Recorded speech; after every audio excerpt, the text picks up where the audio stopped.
Hi viewers, మీకు బాగా గుర్తుంటే కొద్ది వారాల క్రితం తిరుమల తిరుపతి దేవస్థానానికి సంబంధించి ఈవో మారిన తర్వాత అసలు అక్కడ ఏం జరిగింది మొత్తం చెక్ చేస్తా పోతా ఉంటే లడ్డూల తయారీకి సంబంధించి వాడుతున్న నెయ్యి అది కల్తీ నేను గుర్తించారు. ఇమీడియట్గా దాన్ని ఆపేసి నాణ్యమైనటువంటి నెయ్యిని తెప్పించారు అని చెప్పేసి మాట్లాడుకున్నాం. బట్ అప్పటికే కల్తీనే వాడేశారు అని చెప్పి మాట్లాడుకున్నాం. అవునా? బ్యాలెన్స్ ఉన్న కల్తీనే పంపించారు. బట్ వాడిన కల్తీనే సంగతి ఏంటి?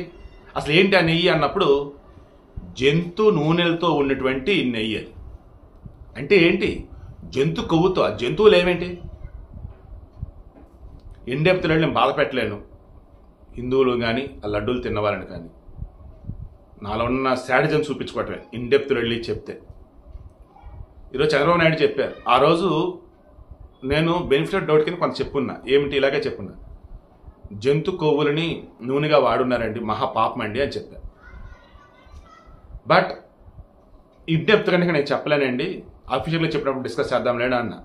బట్ ఇప్పుడు చంద్రబాబు అఫీషియల్గా చెప్పాడు. అయినా సరే నేను చెప్పలేకపోతున్నా. ఎందుకంటే ఆనాడు తిరుమల శ్రీవారి యొక్క ప్రసాదం తిన్న హిందువులు ఎవరైతే ఉన్నారో వాళ్ళంతా బాధపడతామే. అలా బాధపడే కారణం ఎవరండి? జగన్మోహన్ రెడ్డి. మనిషేనా అసలు? అతను గుడులకి వెళ్లకుండా తాడేపల్లి ప్యాలెస్ పక్కన గుడి సెటప్ వేస్తాడు. అందుకే అతను గుడి సెట్టాడు అని చెప్పేసి కొంతమంది అన్నారు. అయినా సరే హిందువులు ఆయన కోట్లు వేశారు. మరి ఆ హిందువులు ఎవరో ఏంటో నాకు అర్థం కావట్లేదు. పేరుకే క్రైస్తవుడిగా ఉంటూ ఉన్నా నేను హిందువునే, హిందూ ధర్మం నాకు తెలిసిన బొట్లు పెడతాడు. ఏం ఉపయోగం? సర్వనాశనం చేసి పెట్టాడు హిందూ ధర్మాన్ని, సనాతన ధర్మాన్ని. పవిత్రమైనటువంటి తిరుమల గిరుల్లో క్రైస్తవ మత ప్రచారం జరగల. ఆ తర్వాత వచ్చేసి క్రైస్తవులు ఎంప్లాయీస్గా లేరా? ఉన్నా కానీ వాళ్ళు ఏం చేయాలి? వాళ్ళ డ్యూటీ వాళ్ళు చేయాలి. మత ప్రచారమా? నేను క్రైస్తవులు ఎవరు తక్కువ చేయట్లేదు అయ్యా, ఉన్న విషయం చెప్తున్నాను అంతే. ఇప్పుడు క్రైస్తవులు ఉన్నటువంటి ఎంతోమంది ఇతరుల మతాలను గౌరవిస్తూ ఎంత పద్ధతిగా ఉంటారండి. ఇటువంటి వాళ్ళు సభ్య సమాజ తలదించుకునేలా చేస్తూ ఉన్నారు. మిగతా క్రైస్తవ సోదరులంతా బాధపడేలా చేస్తున్నారు. హిందువులైతే ఇటువంటి మనిషి చీకొట్టేలా చేసుకుంటున్నాడు. బట్ నేను ఇప్పటికే చెప్తున్నా, ఇంకా వైసీపీలోని హిందువులు ఎవరో, ఇంకా వైసీపీని జగన్ అభిమానించే హిందువులు ఎవరో నాకు అర్థం కావట్లేదు. జగన్మోహన్ రెడ్డి ఓ రకంగా భయంకరమైనటువంటి హిందూ వ్యతిరేకి, సనాతన ధర్మాన్ని సర్వనాశనం చేయడానికే పుట్టినటువంటి వాడిగా ఉన్నాడు. ఇంత ఘోరం అసలు. బట్ ఎంతోమంది మహామహులే సనాతన ధర్మం జోలికి వచ్చి ఉంటారు, దాన్ని భూస్థాపితం అయిపోయినారు, సర్వనాశనం వాళ్ళు అయిపోయారు. సనాతన ధర్మం జోలికి వచ్చి ఎంతోమంది గాల్లో కలిసిపోయారు. ఎవరు ఏంటంటే మీరు ఆలోచించుకోండి. సో ఇప్పుడు జగన్మోహన్ రెడ్డి కూడా అలాగే చేద్దాం అనుకున్నాడు. బట్ ఆ శ్రీ వెంకటేశ్వరుడే మన 2024 ఎన్నికలు ఘోరంగా ఓడించారు. బట్ ఇప్పటికి ఇంకా ఓట్లు వేసిన వాళ్ళు ఉన్నారు 39% మంది. వాళ్ళు కూడా మార్చాలి.